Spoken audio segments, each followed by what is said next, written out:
Hi friend, welcome to PLC. ये full length mock test है, मतलब इसमें क्वेश्चन की संख्या 100 होगी। ठीक है, और 100 क्वेश्चन ही कंप्यूटर साइंस से आपके एग्जाम में आएंगे।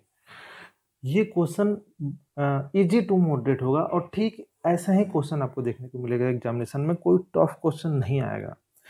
मैं आशा करता हूँ कि इसमें आप लोग कम से कम 60% क्वेश्चन तो ऐसे ही बना लीजिएगा। अगर मैंने जितना मॉक टेस्ट कराया है, अगर अच्छे से आप लोग उसको पढ़ें हो तो चलिए शुरू करते हैं इसको। ये वीडियो काफ़ी लंबी होने वाली है, आप लोग आखिरी तक बने रहिएगा।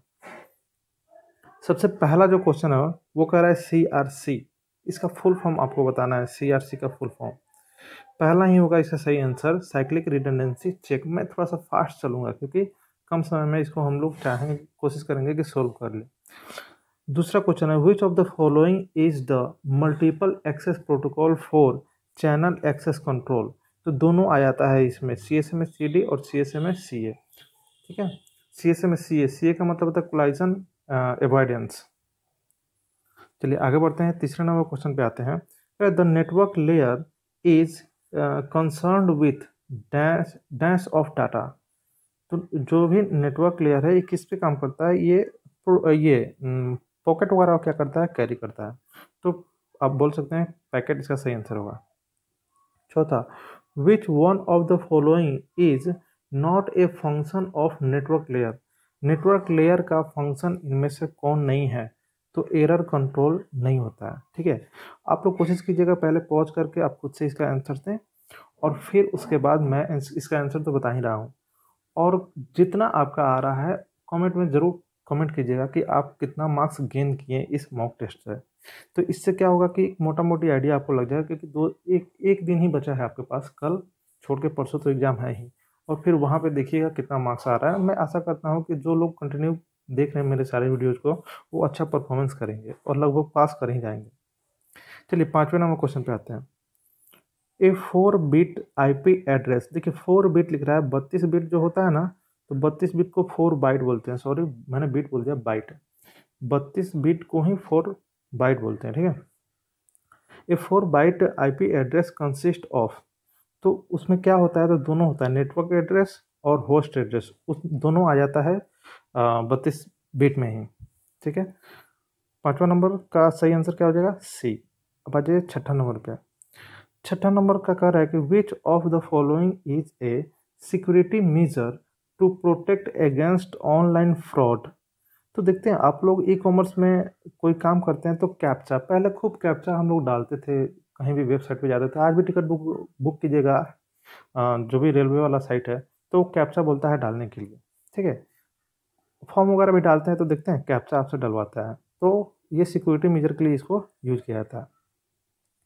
चलिए 7वें नंबर क्वेश्चन पे आते हैं। कह रहे हैं कि what is the term for the process of analyzing large set of e-commerce data to gain insights and make informed decision.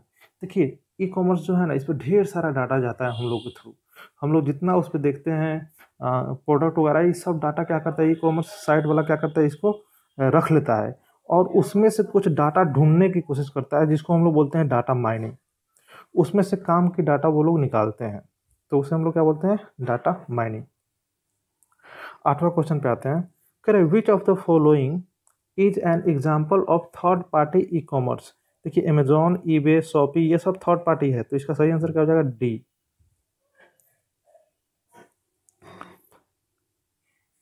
In A relational database what is A primary की। अब यहाँ से DBMS का आपको क्वेश्चन देखने को मिलेगा। तो प्राइमरी की क्या है? ए की यूज्ड फॉर, ये तो एक सेकेंड, 9 का B हो जाएगा। ठीक है, a unique identifier for a tables record. हाँ, टेबल के जितने रिकॉर्ड है ना, उसका यूनिक आइडेंटिफायर ये होता है, तो इसका सही आंसर क्या हो जाएगा? B। 10 नंबर कह रहा है कि which SQL command is use to retrieve data from database. कौन से कमांड का आप यूज करके डाटा को रिट्राइव करते हैं, मतलब निकालते हैं? तो इसका आंसर हो जाएगा C, select command. 11 number, which database model represents data as a collection of object. जब भी ऑब्जेक्ट बोले ना, तो आंख मूंद के ऑब्जेक्ट ओरिएंटेड के साथ जाइएगा, ऑब्जेक्ट ओरिएंटेड मॉडल। ठीक है, क्योंकि ऑब्जेक्ट ओरिएंटेड मॉडल भी एक डाटा स्ट्रक्चर होता है, सॉरी डाटा स्ट्रक्चर तो होता ही है, मतलब डाटा बेस होता है। डाटा बेस का 3-4 टाइप है ना, उसमें का टाइप एक ये भी है। 12 नंबर, ठीक है, 12 नंबर क्वेश्चन को देखते हैं। कह रहा है कि which network topology connects each devices to every other devices. देखिए, एक ही नेटवर्क है जिसमें हर डिवाइस एक दूसरे डिवाइस से कनेक्टेड होता है सेपरेट लाइन से, मतलब उसके लिए एक अलग से सेपरेट लाइन होता है, वो है मेश। वही बात बोल रहा है, यहाँ पे फुल्ली इंटरकनेक्टेड होते हैं एक दूसरे से। तीसरा ये 13 number question, what is the default subnet mask for a class C IP address. देखिए, क्लास सी बोल रहा है तो इसका सही आंसर सी हो जाएगा, मतलब ये वाला। क्लास बी बोलता तो ये वाला सही होता है, क्लास ए बोलता तो ये वाला सही होता है, ठीक है। तो इस चीज को थोड़ा सा देख लीजिए, class A, class B, class C. 14 number पे आ गए अब हम लोग। ठीक, 14 नंबर में क्या बोल रहा है कि which device is use to connect multiple computer in a LAN. एक लैन में बहुत सारे कंप्यूटर को जोड़ने के लिए कौन से डिवाइस का यूज करते हैं, तो यहीं से आपका आंसर निकल कर आ जा रहा है, स्विच। ठीक है, स्विच। चलिए 15 नंबर देखते हैं। Which layer of the OSI model is responsible for routing and forwarding data packets between different network. तो नेटवर्क लेयर, कौन सा लेयर, नेटवर्क लेयर। ये सब क्वेश्चन इससे पहले भी मिल गया होगा आप लोगों को। यहाँ से अब मल्टीमीडिया क्वेश्चन आपको देखने को मिलेगा। विच of the following is not a primary colour. तो RGB ही प्राइमरी कलर होता है, तो क्वेश्चन से ही आप आंसर निकाल लीजिएगा। कह रहा है कि कौन प्राइमरी कलर का हिस्सा नहीं है, तो येलो नहीं है। 17 नंबर कह रहा है कि which multimedia file format supports both lossless and lossy comparison and is commonly used for image with transparency. देखिए, ये वाला जो है ना कीवर्ड, इसको पकड़ लीजिएगा ना तो आंसर दे दीजिएगा। एक ऐसा इमेज जिसके साथ ट्रांसपेरेंसी रहता है, तो वो है PNG। जितना कट आउट वगैरह रहता है ना, लोगो वगैरह, सब PNG में रहता है, ठीक है। हालांकि लोगों के लिए खास फॉर्मेट होता है जिसको बोलते हैं SVG। देखिए, वो वाला क्वेश्चन है। कह रहा है कि which multimedia format is designed for vector graphics and is often used for logos. Vector graphics रहता है और लोगो रहता है, तो वो SVG के थ्रू ही, मतलब SVG फॉर्मेट है, इसी के थ्रू उसको बनाया जाता है। 19 number, dash is measure of the degree of interdependence between module. जब भी बिटवीन मॉड्यूल का बात करेगा तो वो हो जाएगा कपलिंग। बिटवीन मॉड्यूल के बीच का अगर कोई बात कर रहा है तो हो जाएगा कपलिंग, और विद इन मॉड्यूल का बात करेगा तो हो जाएगा cohesion. 20 number, what DFD notation is represented by the rectangle. Rectangle के थ्रू डाटा स्टोर दिखाया जाता है, DFD बोल रहा है, ठीक है, DFD। अगर ये फ्लो चार्ट का रहता तो यहाँ पे दूसरा आंसर हो जाता, लेकिन ये DFD मॉडल की बात कर रहा है।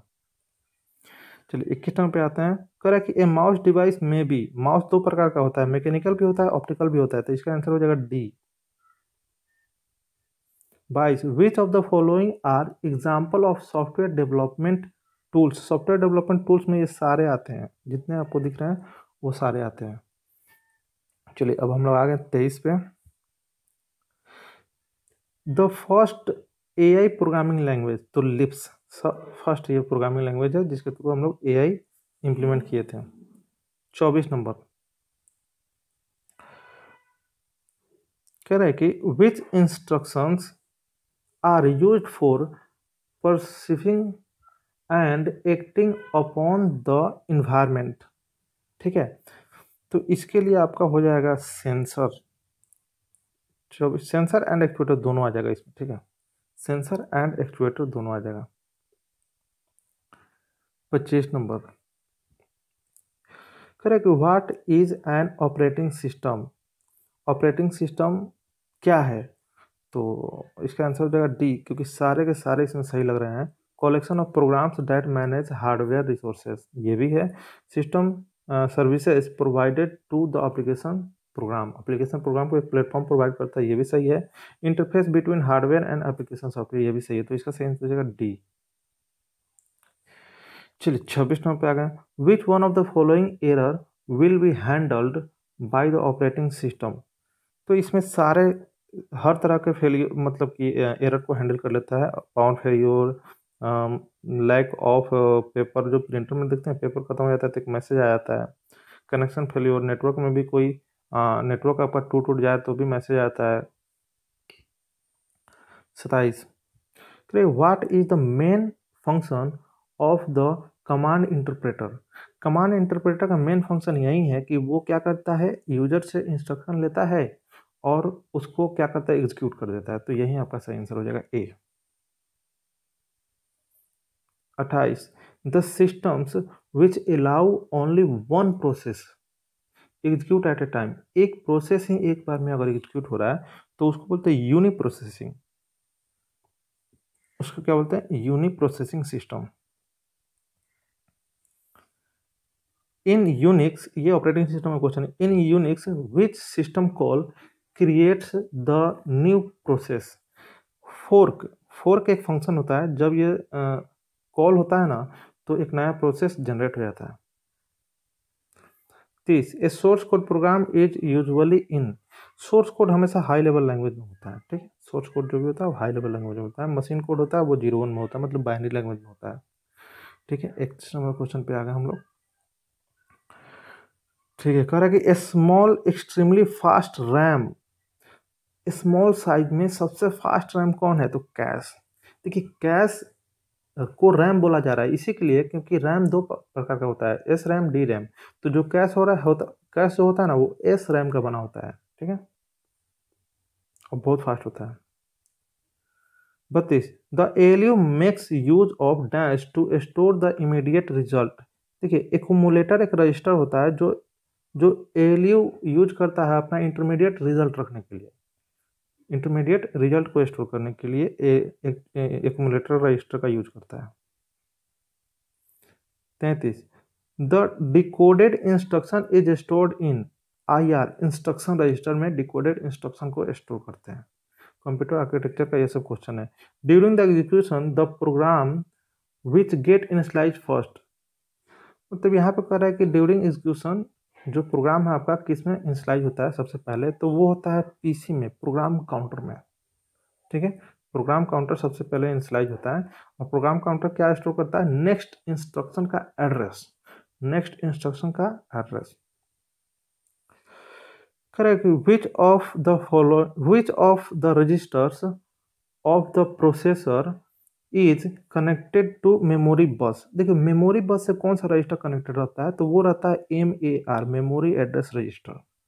मेमोरी एड्रेस रजिस्टर क्या रहता है, वो कनेक्टेड रहता है मेमोरी बस से। The program is divided into operable parts called segment. Program, देखिए हम लोग जो प्रोग्राम लिखते हैं ना, हम लोग को लगता है कि ये जो प्रोग्राम जा रहा है कंप्यूटर पे पूरे प्रोग्राम एक ही साथ में रन हो जा रहा है, ऐसा नहीं। उसको छोटे छोटे पीस में बनाकर उसको कंप्यूटर रन करता है, तो हर पीस को बोलते हैं सेगमेंट।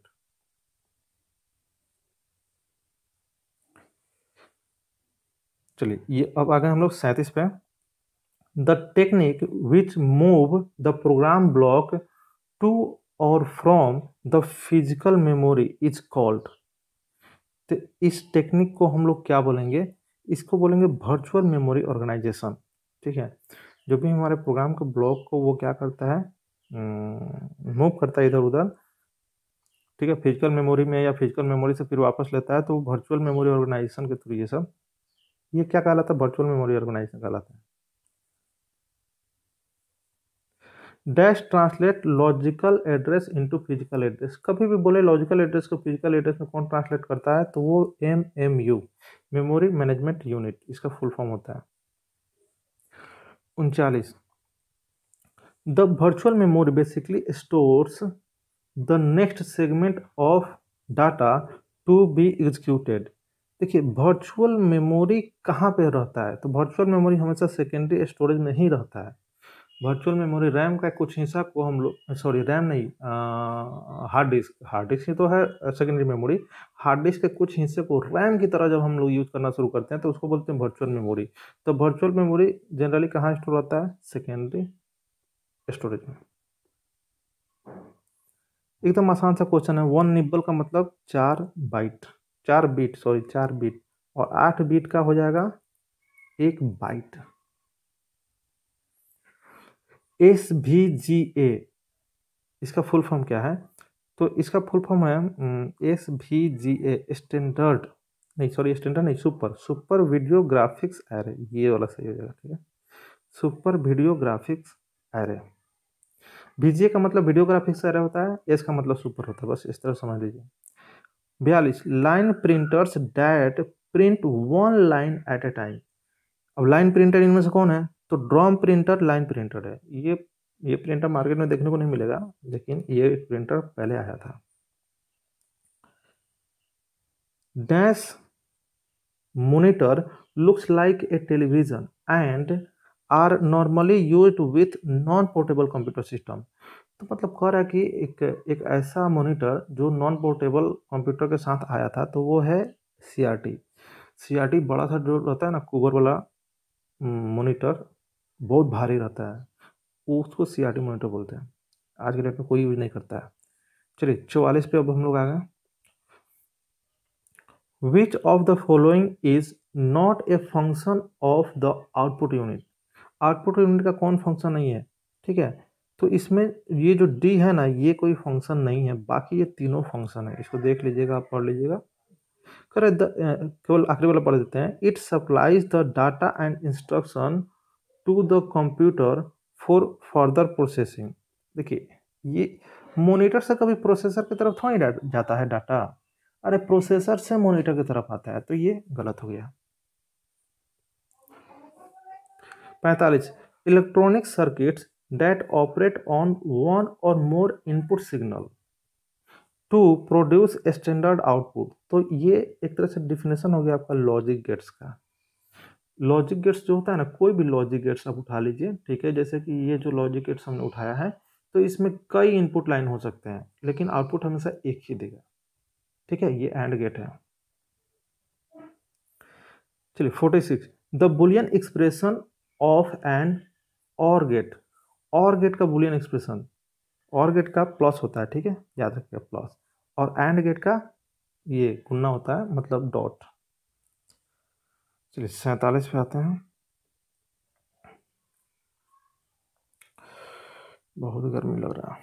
47 में कह रहा है द आउटपुट इज लो। देखिए, लो का मतलब समझ लीजिए 0। If any one of the input is high, मतलब 1 in case of a dash gate. मतलब कह रहा है कि किस गेट में जहाँ जहाँ इनपुट 1 होता है, वहाँ वहाँ आउटपुट आपको 0 देखने को मिलेगा। वो कौन सा गेट है?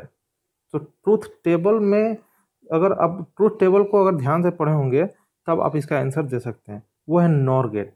देखिएगा, नॉर गेट का ट्रूथ टेबल जाकर देखिएगा, जहाँ जहाँ 1 इनपुट के तौर पे गया होगा, एक भी अगर इनपुट 1 होगा ना, तो वहाँ पे आउटपुट 0 आपको मिल जाएगा। अब आ गया 48। यहाँ पे कह रहा है which of the following correctly describe the distributive law. देखिए, लॉ बुलियन अलजेब्रा में 12 लॉ है, ठीक है, तो उन 12 लॉ को जरूर याद कर लीजिएगा, कोई ना कोई एक लॉ आ जाएगा। यहाँ से डिस्ट्रीब्यूटिव बोल रहा है, तो ये बी इसका सही आंसर होगा। ये जो है ना, ये डिस्ट्रीब्यूटिव लॉ का एग्जाम्पल है। 49 a box that can represent 2 different condition. तो वो डायमंड बॉक्स होता है। फ्लो चार्ट की बात कर रहा है। फ्लो चार्ट में जो डायमंड बॉक्स होता है ना, इसमें से 2 कंडीशन चेक होता है, 2 स्टेट होता है, ट्रू और फॉल्स, ठीक है, तो उसी की बात कर रहा है। चलिए 50 पे अब हम लोग 50% सोल्व कर लिए हैं, 50 पे आ चुके हैं, ठीक है। कह रहा है कि what do you call testing individual component. मतलब जब इंडिविजुअल कंपोनेंट को हम लोग टेस्ट करते हैं, तो उसको क्या बोलते हैं? Unit testing. Dash generation of computer started using with vacuum tube. देखिए, वैक्यूम ट्यूब फर्स्ट जनरेशन में यूज हुआ था, ठीक है। सबका कंपोनेंट बेसिक याद रखिएगा। फर्स्ट जनरेशन में वैक्यूम ट्यूब आया था, सेकंड जनरेशन में ट्रांजिस्टर आया था, थर्ड जनरेशन में आईसी आया था, फोर्थ जनरेशन में माइक्रो प्रोसेसर आया था, ठीक है, माइक्रो प्रोसेसर आया था। तो सबका मेन कंपोनेंट आप याद रखिएगा।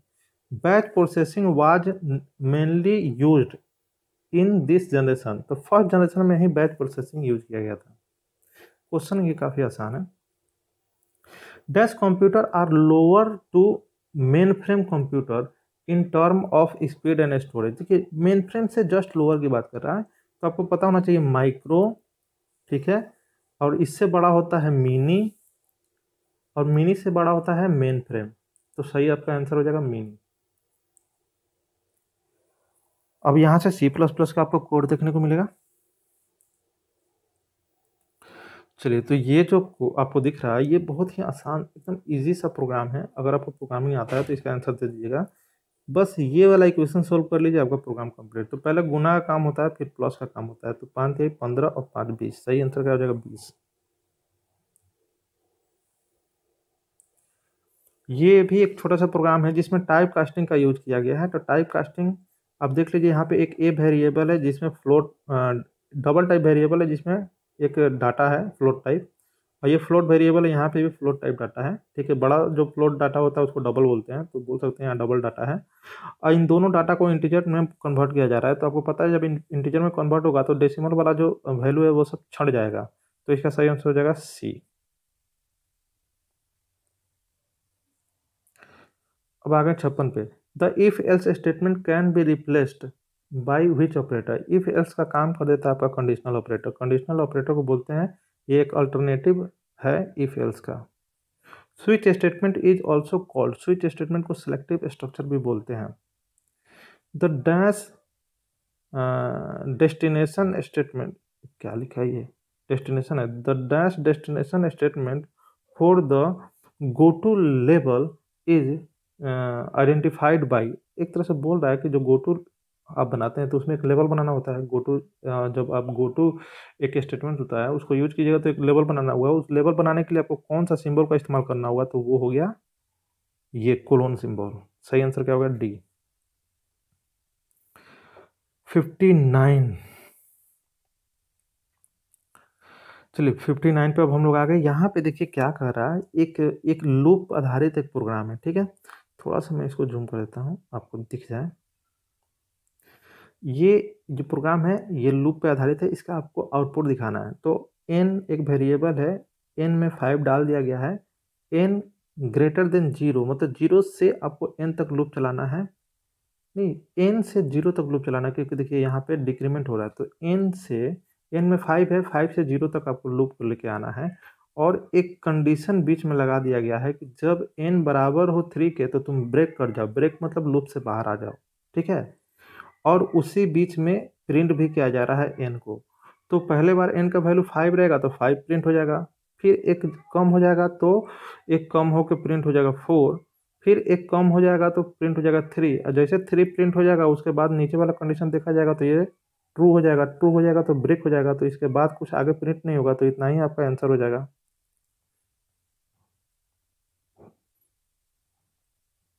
चलिए 60 number. How many types of comment. देखिए कमेंट दो ही प्रकार का होता है, एक सिंगल लाइन एक मल्टी लाइन। ठीक है, और आप लोग ये देख लीजिएगा सिंगल लाइन कमेंट को किस सिंबल से शुरू करते हैं, मल्टी लाइन को किस सिंबल से शुरू करते हैं। What is a comment in C plus plus. C plus plus में कमेंट का मतलब क्या है, तो कमेंट एक ऐसा लाइन होता है जिसको कंपाइलर इग्नोर करता है। तो वहीं यहाँ पे है, कह रहा है कि comment are parts of the source code disregarded by compiler. मतलब कंपाइलर उसको थोड़ा सा भी इज्जत नहीं करता है, उसको छोड़ देता है, उसको पढ़ता ही नहीं, उसको छोड़ देता है, इग्नोर कर देता है। 62। ठीक है, which of the following operator can not be overloaded. कौन सा ऑपरेटर को हम लोग ओवरलोड नहीं कर सकते हैं, तो ये बी जो है ना, इसको हम लोग ओवरलोड नहीं कर सकते हैं। ठीक है,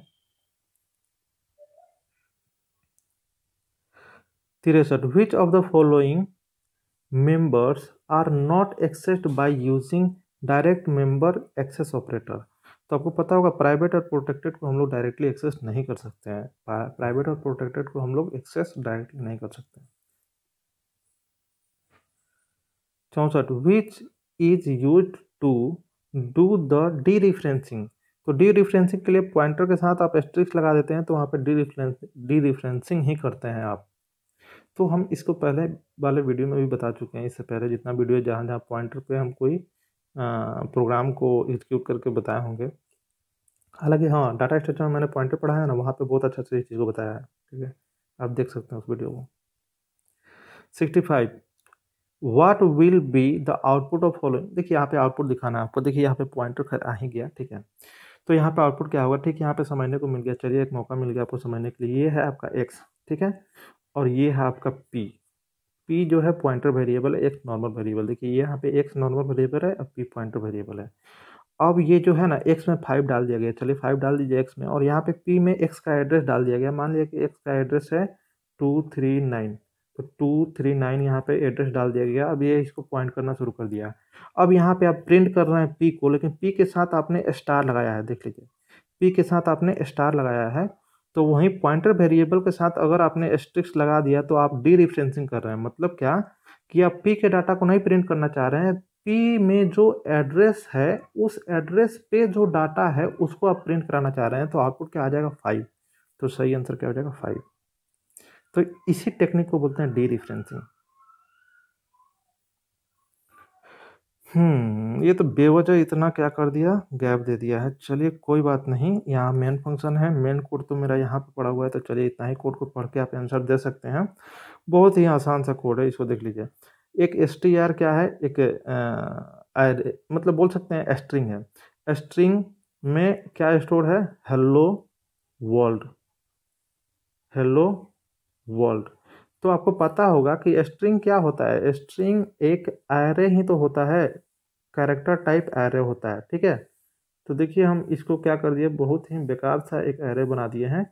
ये 0 1 2 3 4 5 6 7 8 9 10 11 तो कुछ होगा नहीं। चलिए इस बार तो चलिए इतना, हालांकि 11 होगा क्योंकि स्ट्रिंग है ना, तो स्ट्रिंग में लास्ट में क्या रहता है, नॉल वैल्यू रहता है।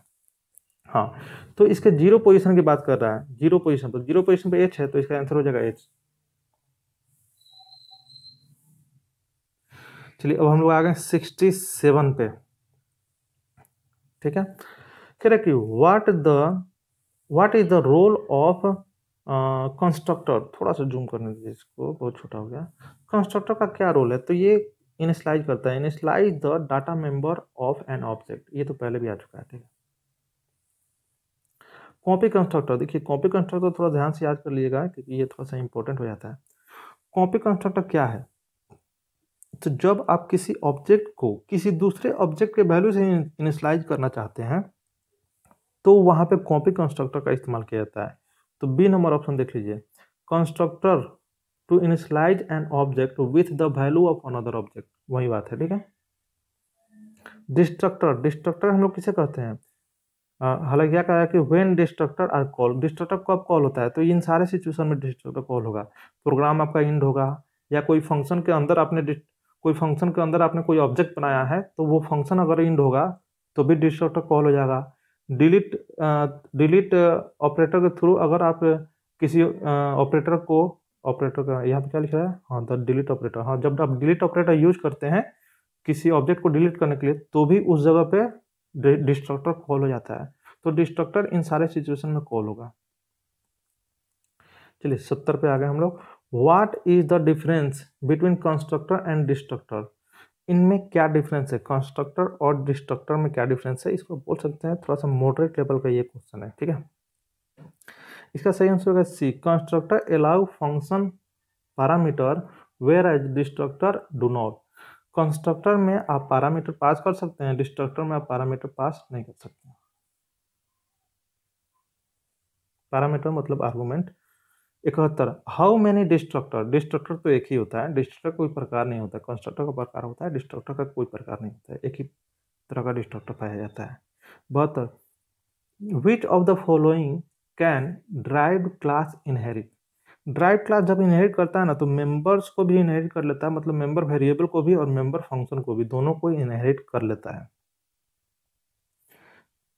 Which is use to create a pure virtual function, pure virtual function जब आप बनाइएगा ना तो इसका इस्तेमाल कीजिएगा। होता क्या ना कि जैसे कि हम यहाँ पे बना रहे हैं, वॉइड फंक्शन का कोई नाम दे दीजिए और यहाँ पे इक्वल टू लगा के 0 डाल दीजिए, तो ये इक्वल टू 0 ये बताता है कि देख भाई ये फंक्शन जो है प्योर वर्चुअल फंक्शन है।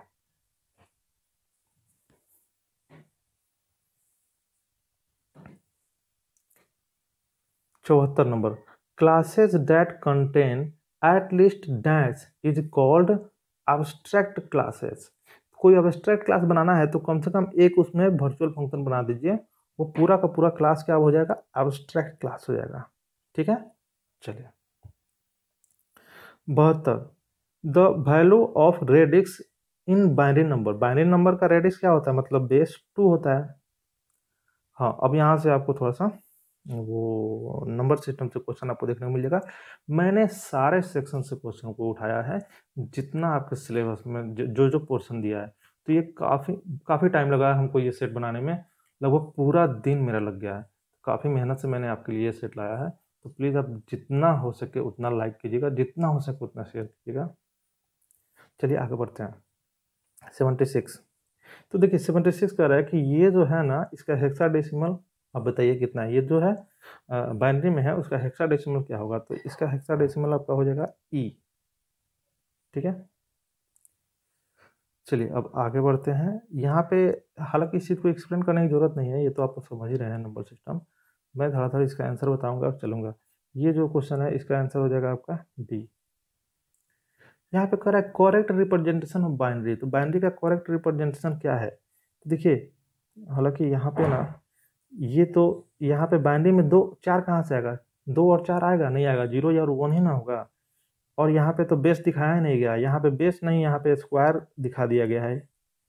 बेस हमेशा नीचे होता है, तो ये आपका सही हो जाएगा। ठीक है, 78। ठीक है, 78 का आपका सही आंसर हो जाएगा ए। ठीक है, ए। इसको आप लोग सोल्व कर लीजिए खुद से। कह रहे कि ये जो डाटा है, ये डाटा किस तरह का डाटा है, तो अल्फा न्यूमेरिक डाटा है। 80 पे आ गए, the program written by the programmer in high level language. जो भी हाई लेवल लैंग्वेज में प्रोग्राम लिखा जाता है उसको सोर्स कोड बोलते हैं। अब यहाँ पे 81 नंबर है, ये जो है ना बुलियन अलजेब्रा का क्वेश्चन है, मतलब कि ये एक इक्वेशन है, आप इसको सोल्व कीजिएगा, मिनिमाइज कीजिएगा, बोल सकते हैं कि सिंप्लीफाई कीजिएगा इसको। तो सिंप्लीफाई करने पर क्या आंसर आएगा वही आपका आंसर होगा।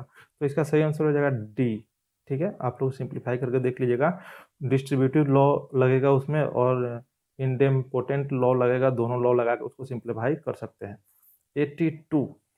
ठीक है, 82 का इसमें क्या करा कि which feasibility study is conducted in requirement analysis. ये सॉफ्टवेयर इंजीनियरिंग क्वेश्चन है, इसमें सारे हो जाते हैं। ठीक है, ये जितने भी फिजिबिलिटी स्टडी है सारे फिजिबिलिटी स्टडी का इस्तेमाल किया जाता है रिक्वायरमेंट एनालिसिस में। तो सही आंसर क्या हो जाएगा D. 83, the process of transforming a model into source code. एक process of transforming a model, एक मॉडल को सोर्स कोड में कन्वर्ट कर रहे हैं तो उसको बोलते हैं फॉरवर्ड इंजीनियरिंग। ये क्वेश्चन पहले भी शायद आया हुआ है। The modification of the software to match change in the ever changing environment fall under the which category of software maintenance. मतलब इन्वायरमेंट में बदलाव हो रहा है तो आप सॉफ्टवेयर में भी कोई अगर बदलाव करते हैं तो उसको बोलते हैं एडेप्टिव। अल्फा टेस्टिंग हमेशा डेवलपर साइड पे होता है, अल्फा टेस्टिंग हमेशा डेवलपर साइड पे होता है। बीटा टेस्टिंग हमेशा यूजर एंड पे होता है, यूजर एंड पे। चलिए हम लोग 87 पे आ गए, काफ़ी फास्ट इसको खींचे। चलिए 87 का रखे, what does the turning machine consist of. ये जो है ना, ये थ्योरी ऑफ कंप्यूटेशन से ये क्वेश्चन आपका निकल के आ रहा है। ठीक है, इसका सही आंसर है B, input tape output tape head सब आ जाएगा।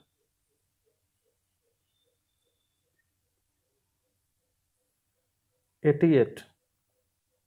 ठीक है, the context of formal language which type of automaton can recognise context free language. तो इसका सही आंसर है सी, पुश डाउन ऑटोमेटोन। 89,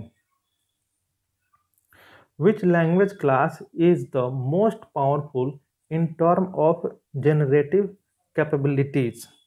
तो इसका सही आंसर है सी, कॉन्टेक्स्ट सेंसिटिव लैंग्वेज। 90। देखिए ये जो है ना थ्योरी ऑफ कंप्यूटेशन से 1 2 3 उससे ज़्यादा क्वेश्चन आपको देखने को नहीं मिलेगा, ठीक है। तो आप लोग बाकी जो सेक्टर है उसको मजबूत कीजिएगा, इसके चक्कर में नहीं पड़िएगा। चलिए 90। What is the language generated by regular grammar. तो ये रेगुलर लैंग्वेज होगा। ये यहाँ से आपको 10 क्वेश्चन डीबीएमएस का मिल जाएगा। कह रहा है कि विच normal form eliminate partial dependencies. तो थर्ड एनएफ जो है ना वो पार्शियल डिपेंडेंसीज को हटाता है। एक नया रो ऐड करने के लिए टेबल में आपको इंसर्ट कमांड का इस्तेमाल करना होगा। तो क्या कर रहा है कि which SQL clause is use to filter row based on specified condition. Row को फिल्टर करता है वो करता है वेयर कंडीशन, ठीक है। अब हम लोग आ गए 94 पे। कह रहे कि what is the purpose of view in database, ठीक है। व्यू और इंडेक्स इसको भी थोड़ा देख लीजिएगा, ये काफ़ी इंपॉर्टेंट हो जाता है। तो इसका सही आंसर होगा C, to provide a virtual table with a subset of data from one or more table. एक या दो से ज़्यादा टेबल मिला के एक व्यू हम लोग बना लेते हैं जो कि एक वर्चुअल टेबल होता है। यहाँ पे क्या है, which of the following is an example of a non relational database. तो नॉन रिलेशनल डाटाबेस में आ जाएगा मोंगोडीबी, ये नॉन रिलेशनल डाटाबेस है। चलिए 96 तक हम लोग आ गए। कह रहे कि what does normalization refer to in the context of database design. Normalization का क्या रोल है, इसका कहने का मतलब ये है। नॉर्मलाइजेशन से क्या मतलब है, तो नॉर्मलाइजेशन जो क्या है ना कि ये रिड्यूस करता है रिडंडेंसी को और इम्प्रूव करता है इंटीग्रिटी को। तो ये इसका सही आंसर हो जाएगा। 97 what is the purpose of database index. Database index में फास्ट कर देता है आपके जो भी डाटाबेस है ना उसको फास्ट कर देता है। तो आपका जो भी डाटा है डाटाबेस वो काफ़ी फास्ट हो जाता है जब इंडेक्स के थ्रू कोई भी क्वेरी को वो एक्सेस करता है। इंडेक्स बना देने से डाटाबेस में थोड़ा सा स्पीड हो जाता है।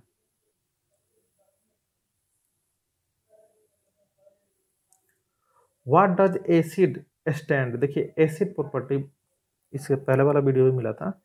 तो एसिड का ACID इन सब का अगर आपको पता है फुल फॉर्म तो आप इसका आंसर दे सकते हैं। तो पहला ही है एटॉमिसिटी, कंसिस्टेंसी और आइसोलेशन, ड्यूरेबिलिटी। तो ये कल भी मिला था ना मेरे दिमाग में, ये थोड़ा सा निकल गया था, कोई बात नहीं होता है ऐसे। तो इसका सही आंसर क्या हो जाएगा, ए। तो इसलिए मैंने खोज के यही क्वेश्चन डाल दिया क्योंकि ये इंपॉर्टेंट चीज़ है, ठीक है। चलिए 99 पे आ गए। यहाँ पे क्वेरी आपको मिलेगा, दो हमने क्वेरी डाल दिया। आपको क्वेरी देख के समझना है कि यहाँ पे क्या छूट रहा है। तो ये इंसर्ट इनटू, इसका अगर सिंटेक्स याद है तो यहाँ पे होता है वैल्यू, तो यहाँ पे वैल्यू छूट रहा है। तो सही आंसर आपका हो जाएगा वैल्यू, वैल्यूज, एस लगा रहता है हमेशा, वैल्यूज। 40 नंबर में भी एक क्वेरी है, पूछ रहा है कि यहाँ पे क्या होगा। तो यहाँ पे एक नाम है, ठीक है, और यहाँ पे इंस्ट्रक्टर नेम है। तो देखने में आपको लगेगा कि दोनों कॉलम का नाम है, लेकिन ऐसा नहीं है। नाम का ही एक निक नेम बनाना है जिसको हम लोग बोलते हैं एलियाज। तो एलियाज बनाने के लिए हम लोग एज की का इस्तेमाल करते हैं, एज कीवर्ड का इस्तेमाल करते हैं। एज एक कीवर्ड है जिसका इस्तेमाल करते हैं एलियाज बनाने के लिए। आप बोल सकते हैं कि कॉलम का एक दूसरा नाम बनाने के लिए। तो इसका सही आंसर हो जाएगा एज। चलिए तो आपका खत्म हो गया 100 का 100 क्वेश्चन। और आप कमेंट कीजिएगा कि आपको कैसा लगा ये और कितना मार्क्स आया। देखिए कैसा लगा कमेंट नहीं कीजिएगा, लेकिन मार्क्स कितना आया ये जरूर कमेंट कीजिएगा कि आपको कितना मार्क्स इसमें आया। चलिए मिलते हैं हम लोग नेक्स्ट वीडियो में कोई टॉपिक को लेके। और काफ़ी मेहनत लगा हमको इस वीडियो बनाने में, तो जरूर इसको लाइक कीजिएगा, शेयर कीजिएगा। और हम लोग अभी जो है ना, अभी बहुत सारा नर्वसनेस आपके अंदर आएगा। तो इस पे मैं कल एक वीडियो लेके आऊँगा। कल थोड़ा सा रिलैक्स होकर ही आपको पढ़ना है, ज़्यादा टेंशन नहीं लेना है, क्योंकि कल का जो टाइम है वहाँ पे आप अगर नर्वस होते हैं तो वो आपके लिए नुकसान कर जाएगा। चलिए मिलते हैं नेक्स्ट वीडियो में, तब तक के लिए थैंक यू, बाय बाय।